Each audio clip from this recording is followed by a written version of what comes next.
어느 마을에서 참봉 자리를 차지하고 있는 박참봉.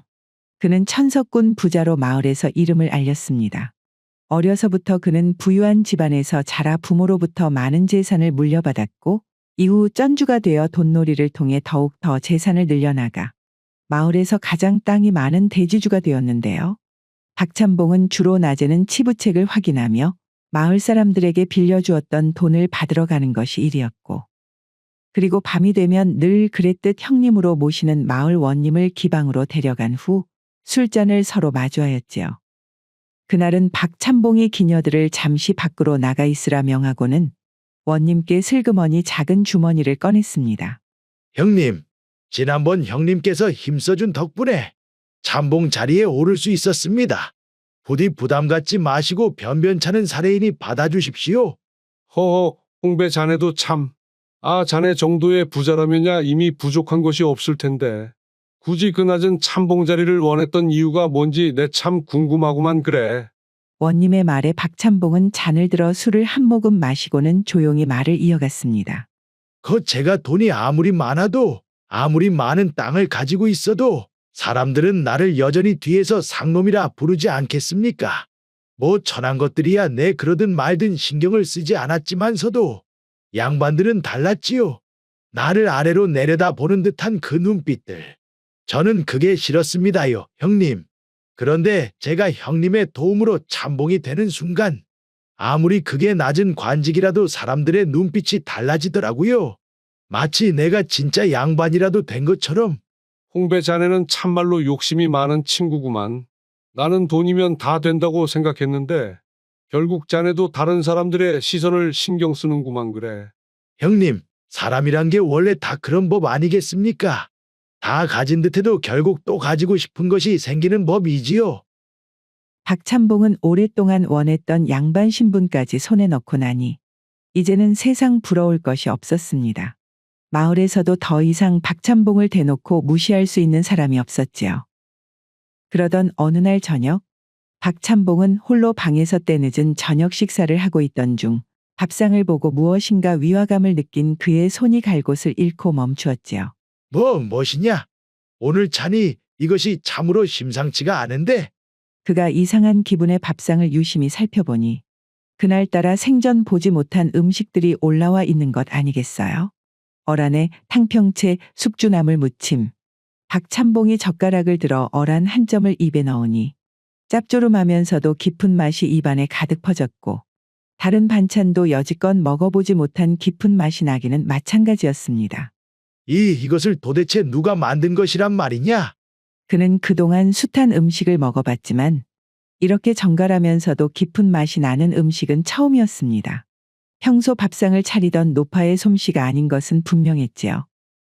그리하여 궁금증을 참지 못한 박참봉은 벌떡 일어서서 방 밖으로 나와 문 앞에 서 있던 머슴 봉섭이를 불렀습니다. 아야 봉서봐, 이번에 새로 들어온 참모가 있느냐? 웜의 참봉어른. 아직 다른 사람들이 참봉어른께 말하지 않았을 텐데 그것을 어떻게 아십니까요? 음식 맛이 이렇게나 다른데 어찌 모를 수가 있겠느냐? 도대체 이 음식을 만든 사람이 궁금해서 참을 수가 없구나. 너 말이다, 얼른 가서 그 참모에게 술상을 봐. 직접 내 방으로 가지고 오라 전해라. 하이고 알겠습니다. 참봉어른 바로 전하겠습니다. 방으로 돌아간 그는 생각에 잠겼습니다. 대체 어떤 여인이 참모로 들어왔길래 이토록 기품 있는 음식을 만들 수 있는 것이라냐? 박참봉의 집에 그동안 참모가 수없이 들고 났지만 그의 관심을 끌었던 이는 단 한 명도 없었기 때문이었지요. 잠시 후 조용한 발소리가 들리더니 문이 살짝 열렸고 박참봉은 무심코 고개를 들었다 그 자리에서 순간 얼어붙었습니다. 그가 기대했던 것은 나이 지긋한 여인이거나 억척스러워 보이는 하녀 같은 모습이었는데 문을 열고 들어온 여인은 하얀 살결에 단아한 옷맵시를 한 것이 온몸에서 품위가 배어 있었기 때문이었지요. 그래? 네가 이번에 새로 들어온 참모라고? 이름이 무엇이냐? 은숙이라고 합니다. 보통 참모라면 쇳내라고 자신을 낮추어 말할 터인데 그녀가 단호하게 자신의 이름만 딱 말한 것에 박참봉은 순간 당황했습니다. 그는 그녀의 당당함에 잠시 말을 잃었지만 이내 흥미를 느끼고는 은숙을 다시 한번 훑어보며 넉살 좋게 웃었지요. 그래, 은숙이 자네. 나에게 술 한 잔 따라주면 안 되겠나? 저는 이 집에 참모로 들어왔을 뿐 기생이 아닙니다. 더 볼 일이 없으면 그만 돌아가 보겠습니다. 그녀는 마치 기다렸다는 듯 단호하게 말하더니 인사조차 없이 몸을 돌려 문을 열고 나가버렸지요. 그리고 너무나도 순식간에 일어난 일에 박찬봉은 그런 무안을 당하고서도 그저 헛웃음을 지을 수밖에 없었습니다. 허허, 세상에 이런 여인이 다 있다니? 그래, 아주 재미있는 여인이로군. 은숙이는 본래부터 양반가의 막내딸로 태어났습니다. 그녀의 신랑 흥섭이는 비록 나이는 들었지만 전도유망한 초시였는데요. 그는 소과에 급제하여 주변에서는 곧 대과에도 합격할 거라 많은 기대를 받았지만 현실은 번번이 대과에 낙방할 뿐이었고, 계속되는 낙방에 흥섭이는 점점 책보다는 술잔을 찾게 되었지요. 서방님, 과거 공부도 과거 공부지만 이러다 서방님 몸이 먼저 상하겠습니다. 무엇보다 서방님 자신부터 챙기셔야지요. 부인, 나를 어떻게 보고 그런 가짜는 조언을 하는 것이오. 내일까지 시험이야 술에 취한 채로도 급제할 수 있으니 부인은 걱정 붙들어 매시구려. 그렇게 부인 앞에서 자신만만하던 흥섭이었지만 시간이 가면 갈수록 그의 목소리에서는 자신감이 사라져갔고 엎친 데 덮친 격으로 술로 인해 얻은 병으로 결국 자리에 눕게 되었습니다. 은숙이는 신랑을 위해 좋은 약이라도 구해보려 했지만 이미 가세는 수년간의 과거 공부로 인해 기울 만큼 기울어져 있었고 친정에 손을 벌리는 것도 하루 이틀, 더 이상 친정에도 돈을 빌리러 가지 못하는 상황이 되었지요. 하루는 은숙이 부엌에서 설거지를 마치고 방으로 들어가려는 길에 은숙의 시어머니가 그녀에게 넌지시 말을 건넸습니다. 애미야, 네, 어머님. 옆 마을에 거 누구냐? 박찬봉인가 하는 그 양반 집에서 참모 자리를 구한다고 하더구나. 이틀에 하루씩 그 집에서 기거하며 일을 하는 조건인데, 아 글쎄 다른 집에 비해서 그곳에서는 품삯을 곱절을 준다고 하는구나. 이틀에 하루씩 그 집에서 지내는 조건으로요? 그렇다고 하지 뭐냐? 하이고 마음 같아서는 내가 음식 솜씨가 있다면야 부끄러움을 무릅쓰고서라도 우리 흥섭이의 약값이라도 대기 위해 당장이라도 가겠다만. 시어머니는 말끝을 흐리며 의미심장한 눈빛으로 은숙이를 쳐다보자 은숙은 조심스레 입을 열었지요. 어머님, 그럼 혹시 제가 그곳에 가서 참모 자리를 좀 알아봐 볼까요? 애미야, 그 박찬봉이 말이다. 아 양반이라고는 하지만 그 참봉 자리도 돈으로 산 사람인데 너 같은 양반가의 며느리가 어찌 그런 산것의 집에서 일을 하겠느냐? 너가 그곳에서 일을 해 소문이라도 돌면 마을 사람들이 뭐라고 뒤에서 수군거리겠냐? 이 말이다. 하지만 어머님, 일단은 서방님을 살려야 하지 않겠습니까? 애미야, 아무튼 나는 반대다. 나는 이렇게 반대를 하지만서도 너가 어떻게 해서라도 남편을 위해 그곳에서 일을 하겠다고 하면 그것 또한 내가 어떻게 막을 수가 있겠느냐? 아이고 그나저나 우리 흥섭이가 저리 아픈데 내 변변찮은 약도 못 써보고 우리 흥섭이를 보내게 되는 것 아닌가? 그것이 참으로 걱정이구나. 아, 그 말씀은 어머님. 제가 일단 어떻게든 서방님의 약값을 구할 방법을 찾아보겠습니다. 그러니 너무 걱정하지 마셔요. 그렇게 은숙은 박찬봉의 집에서 참모로 일을 하게 된 것이었습니다. 말 그대로 양반가의 규수가 일반 상민의 집 참모가 된 것이었지요. 은숙이와의 첫 대면 후 박찬봉은 머슴 봉섭이를 불러 그녀의 뒷조사를 시켰습니다. 그리고 며칠의 시간이 지난 후 멋이라? 옆마을 양반집 며느리라고? 그것이 참말이냐? 예, 그렇습니다요. 참봉어른. 은숙 씨가 원래부터 양반집 따님이기도 한데다 지금 은숙 씨의 서방이 과거 시험을 준비하고 있는 선비인데 번번이 시험에서 낙방하고 결국 술에 빠져 살다가 병이 들어 눕게 되었다고 안 그럽니까요? 그래서 돈이 궁한이 약값을 마련하려고 일부러 사람들의 눈을 피해 옆마을에 있는 이곳 참봉 어른댁 참모로 들어왔다고 하더이다. 그래서 남들과 달랐던 것이었구만. 내 평생 이런저런 사람들을 상대하며 살아왔지만 양반집 교수를 참모로 만나게 될 줄이야. 박찬봉은 머슴 봉섭이에게 살짝 돈을 쥐어주며 말했지요. 그래, 봉섭아. 너가 참말로 조사를 제대로 했구만. 고생 많았다. 너 말이다. 오늘 밤에도 그 참모에게 술상을 가지고 내 방으로 들러달라고 당장 전하거라. 하이고 감사합니다요, 어르신. 곧바로 전달하겠습니다.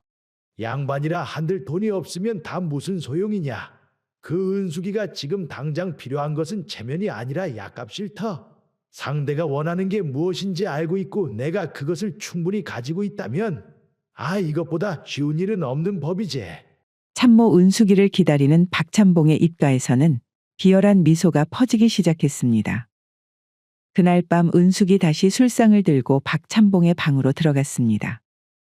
은숙이 조용히 다가와 술상을 내려놓자 박찬봉은 그녀를 바라보며 입가에 흐뭇한 미소를 지은 채 천천히 손을 뻗어 술상 위에 묵직한 돈 주머니를 올려놓고서는 자, 어디 이제 나에게 술을 따를 수 있겠는가? 라고 자신있게 말을 하였습니다. 하지만 은숙은 박찬봉의 예상과 전혀 다르게 이번에도 변함없는 표정으로 단호하게 말을 하였지요. 참봉어른, 지난번에도 말씀드렸듯이 저는 기생이 아닙니다. 그 말을 듣고 얼굴이 굳어진 박찬봉은 아니, 도대체 돈이 아니라면 무엇을 원하는 것이냐? 내 금비녀든 비단이든 뭐든 줄 수 있으니 어디 한번 속 시원하게 말을 해보거라. 서로 좋은 게 좋은 것 아니겠느냐? 참봉어른, 저는 정해진 품삯만 받겠습니다. 그녀는 한치의 흔들림도 없는 목소리로 단호하게 말을 남긴 채 빠르게 방을 나섰습니다. 세상에 돈이면 안 되는 것이 없었는데 어찌하여 저 여인만은 이렇게 다르단 말인가? 자신의 기대와는 다르게 은숙이 차갑게 자신을 대하며 방을 나가버리자 그때부터 박찬봉의 머릿속에서는 그녀의 모습이 떠나지 않았습니다. 단정한 옷차림, 한치의 동요도 없는 눈빛, 그리고 아무리 유혹해도 흔들리지 않은 태도. 그것이 박찬봉의 마음을 더욱 강하게 사로잡았지요. 그날 밤 그는 밤이 깊도록 은숙이의 생각에 잠을 이루지 못하였습니다. 은숙이는 참모로 일하여 받은 품삯을 빠짐없이 신랑 흥섭이의 치료비로 썼습니다. 그녀는 매주 의원을 찾아가 약을 지었고 몸에 좋다는 탕약도 정성껏 다려 신랑 흥섭이에게 먹였지만 그의 상태는 좀처럼 나아질 기미가 보이지 않았는데요. 그렇게 나날이 흘러가던 어느 날 하루는 시어머니가 은숙을 조용히 부엌으로 부르더니 넌지시 입을 열었지요. 애미야, 네, 어머니. 이번에 우리 마을 신만이 병우기가 말이다. 글쎄 50년 된 산삼을 캤다고 하는구나. 산삼을요, 어머님? 그래, 산삼 말이다. 병우기 말로는 한 200냥 정도면 판다고 하는데 말이다. 왠지 그놈만 있으면 우리 흥섭이가 기운을 차릴 수가 있을 것 같은데 말이여. 어머님, 그런데 저희 사정에 그렇게 큰 돈이 어디에서 나겠습니까요? 그렇지. 우리 사정에 어떻게 그런 귀한 산삼을 살 수가 있겠느냐.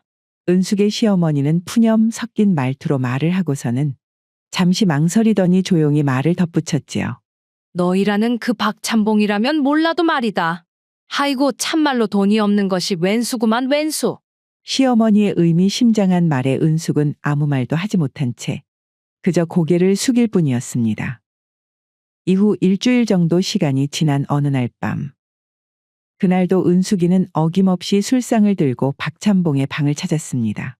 술상을 받은 박찬봉은 느긋하게 술잔을 기울이며 은숙이를 바라보니 오늘 밤 그녀의 분위기는 무엇인가 사뭇 달랐는데요. 평소라면 술상을 내려놓자마자 조용히 물러갔을 은숙이. 오늘은 무엇인가 할 말이 있는 것처럼 입술을 꼭 깨문 채로 서 있지 않겠어요? 자네, 무슨 일이 있는가? 참봉어른, 이런 말씀을 드려도 될지 모르겠습니다. 할 말이 있다면 어디 어려워하지 말고 뭐든지 좋으니 한번 허심탄회하게 말해보시게.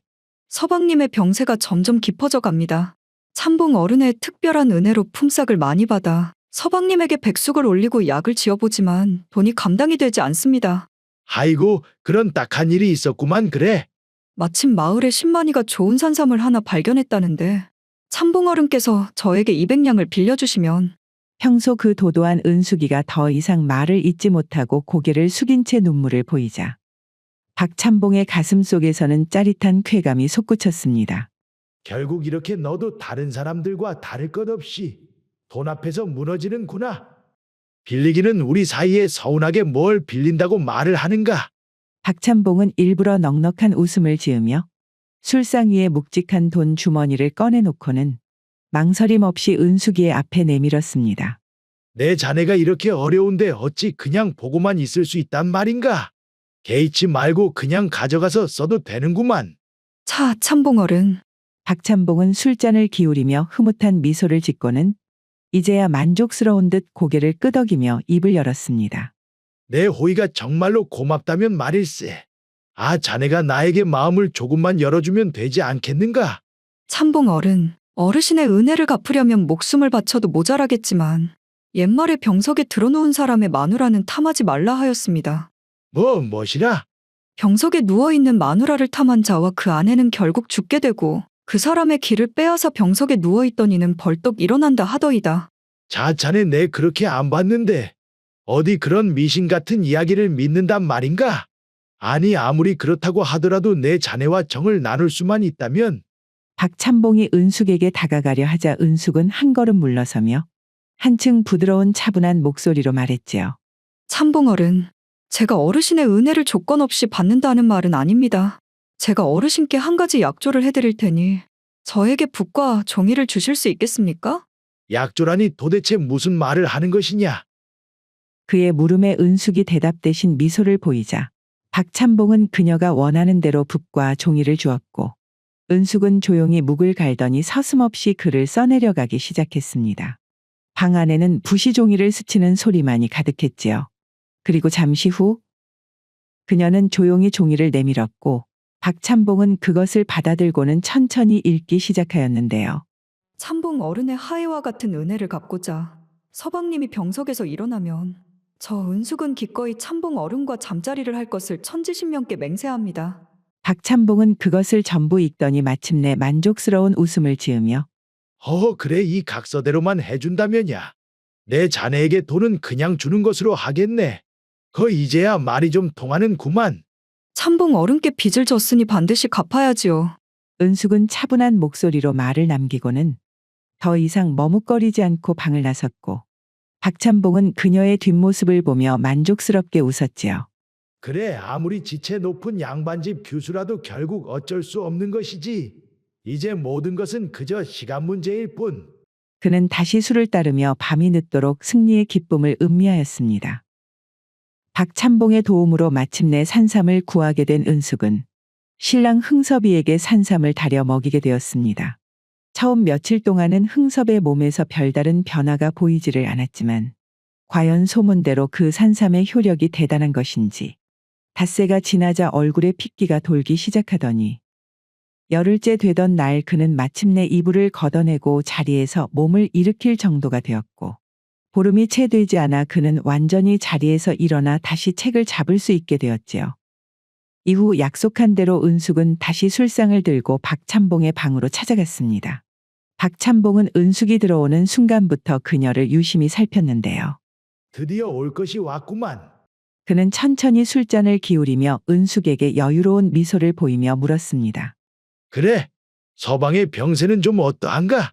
참봉 어르신 덕분에 엊그제 마침내 서방님이 자리에서 일어났습니다.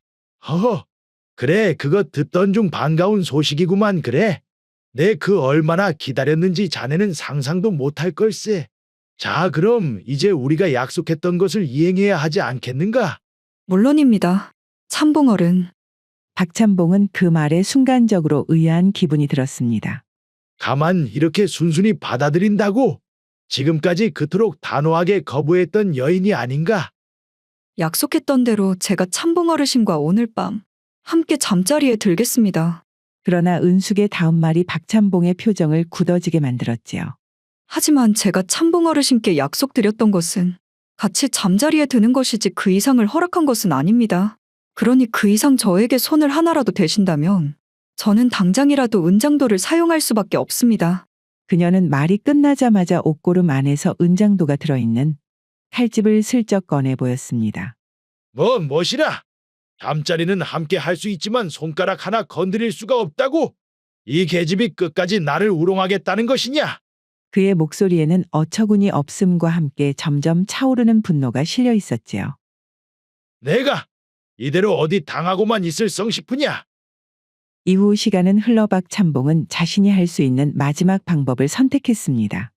바로 은숙이를 관아에 고발한 것이었지요. 그의 고발이 접수되자 마을은 순식간에 소문이 퍼지고 술렁이기 시작했는데요. 어머니 이것이 무슨 소립니까요? 우리 부인이 지금거 옆마을 박찬봉에게 고발을 당했다니요. 글쎄다 흥서봐. 나도 이것이 무슨 영문인지 도대체가 짐작도 가지 않는구나. 송사가 시작되자 은숙의 시댁 가족뿐만 아니라 마을 사람들까지 구경 삼아 관아에 몰려들었습니다. 이복의 홍배, 자네는 무슨 이런 사적인 일로 송사까지 벌이는 것인가? 원님 이것은 사적인 일이 아닙니다요. 한 여인이 각서까지 써서 맹세한 바를 어기고 있으니 이런 일이 용인된다면 앞으로 누가 각서의 효력을 믿겠습니까? 저는 마을의 질서를 위해 창피함을 무릅쓰고 저 여인을 고발한 것입니다. 이거 참. 그럼 부인은 이에 대해 할 말이 있는가? 원님이 은숙이에게 묻자 그녀는 고개 숙여 원님께 예를 표한 뒤 손에 들고 있던 각서를 내밀었습니다. 원님, 저는 결코 약속을 어긴 적이 없습니다. 저는 각서에 써 있는 대로 분명 참봉어른과 잠자리를 함께 한다고 하였지. 제 몸에 손을 대어도 좋다는 약속은 어디에도 한 적이 없습니다. 그 말을 들은 박찬봉은 순간 얼굴이 벌겋게 달아올랐습니다. 뭐라고 젖뻔뻔한. 원님 이것은 순전히 말장난이 아닙니까? 제가 말하는 함께 잠자리에 든다는 말은 누구나 다 아는 뜻 아니겠습니까? 그건 박찬봉 자네의 해석일 뿐이네. 여기 있는 부인 말대로 이 각서에는 분명히 몸에 손을 대도 좋다는 말이 없구만 그래. 그러니 이 송사는 부인의 손을 들어주겠네. 이럴 수가 원님. 아니 원님 도대체 어떻게 이런 판결을 저에게 내리십니까? 그저 잘못이 있다면 박찬봉 자네가 스스로 허술하게 맹세를 받았던 것을 탓해야 할 것이야. 아이고 원님 저는 정말 억울합니다요. 원님의 판결을 받은 박찬봉은 얼굴이 파래진 채 그 자리에 주저앉았고 마을 사람들은 원님의 판결에 저마다 목소리를 내기 시작했지요. 결국 참봉이 부인에게 완전히 당한 셈이고만. 이제 저 부인에게 손도 못 대게 되었으니 박찬봉 체면이 말이 아니겠구려. 결국 그렇게 송사는 은숙의 승리로 끝이 났습니다. 그렇게 송사가 끝난 후 일주일의 시간이 지난 어느 날 밤 박찬봉과 원님은 동원에서 마주 앉아 술잔을 기울이고 있었습니다. 박찬봉은 말없이 술잔을 비우더니 품에서 묵직한 돈꾸러미를 꺼내 원님 앞에 살며시 밀어놓았지요. 형님 항상 그렇듯이 이번에도 신세를 많이 졌습니다. 우리 사이에 겨우 이런 걸로 그러는가 자네. 그런데 말인데 홍배 자네, 내 아직도 궁금한 것이 있는데 말일세. 네 형님. 송사 내용으로 봤을 때는 그 은숙이라는 여인의 볼기짝을 때려도 시원찮은 내용이라고 생각했는데 왜 자네는 자네가 고발을 해놓고도 그 많은 사람들 앞에서 자네가 지도록 나에게 사전에 부탁했던 것인가? 내 아무리 생각해봐도 도통 이해가 안 되어서 그러는구만. 형님. 제가 어디 200냥이나 되는 돈을 그저 호의로 줄 사람입니까요? 정을 나누기는 진즉에 정을 나누었지요. 그게 참말인가? 송사 전에 이미 말인가? 박찬봉은 술을 한 모금 마시더니 씁쓸한 미소를 원님께 내비쳤습니다. 애초부터 이것이 다 그 은숙이가 저에게 부탁을 하여 송사를 벌인 것이었습니다. 뭐라고? 그것이 지금 다 무슨 소리란 말인가? 이것이 다 그 은숙이의 머리에서 나온 것이었다는 말씀입니다. 그러니까 그것이 말입니다. 은숙이 약속을 지키기 위해 제 방으로 찾아온 날 밤, 그러니까 잠자리를 함께 들 수는 있지만 손가락 하나 건드릴 수 없다고.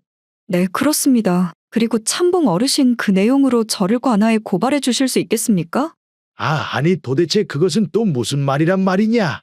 제가 참봉 어른께 약조를 하고 돈을 받았고 그 덕분에 우리 서방님이 자리에서 일어났으니 약조대로 정을 나누는 것은 당연히 해야 할 일입니다. 하지만 그리하면 시간이 갈수록 저희 서방은 계속해서 돈의 출처에 대해 궁금해할 테고 제가 아무리 그저 참봉 어르신이 저를 가엾게 여겨 도와주셨다고 변명을 해도 돈의 액수가 너무 크다 보니 저희 서방님은 제 말을 순순히 믿지 않을 겁니다. 그러니 참봉 어르신께서 저를 관아에 고발해 주셨으면 합니다. 그 순간 박찬봉은 허탈한 웃음을 터뜨렸지요. 그러니까 네 말은 지금 너는 남들과 너희 가족들 앞에서 정을 나누지 않았다고 깨끗이 해명하기 위해 거짓으로 너를 관아에 고발해 달라는 말이냐? 그렇습니다. 참봉 어르신께서는 가벼이 여길 수 있는 문제일지 모르겠지만 저에게는 향후 시집살이에 운명이 걸린 문제입니다. 그러니 부디 이후로도 제가 시댁에서 떳떳하게 살 수 있도록 너그러운 마음으로 생각해 주실 것을 부탁드립니다. 이거 참. 은숙이의 말에 박찬봉은 탄식을 하여 술잔을 들어 올렸습니다. 네, 이거야. 여기까지 와서 안 된다고 할 수 없는 노릇이고, 참말로 내 자네에게는 정말 당할 수가 없구만 그래. 박찬봉의 말을 들은 원님은 이제야 모든 것이 이해가 되었습니다. 그랬구만. 그 부인은 자신의 남편을 병석에서 살려낸 것뿐만 아니라 일부러 송사를 일으켜 자신의 가정까지 지켜낸 것이었구만. 참으로 현명한 부인이구만 그래. 현명할 뿐만 아니라 실로 무서운 여인이었습니다. 결국 내가 그 여인과 정을 나누기는 하였지만 처음부터 끝까지 그녀의 손안에서 놀아난 것은 바로 저였습니다요. 내가 아무리 돈이 많다고 해도 결코 그녀에게서 주도권을 뺏어올 수 없었다 이 말입니다, 형님. 그래. 홍배 자네가 마침내 돈으로도 가질 수 없는 것이 있다는 것을 깨달았구만 그래. 그날 밤 원님과 박찬봉은 은숙의 끝을 알 수 없는 지혜에 감탄하며 밤이 깊도록 술잔을 나누었습니다.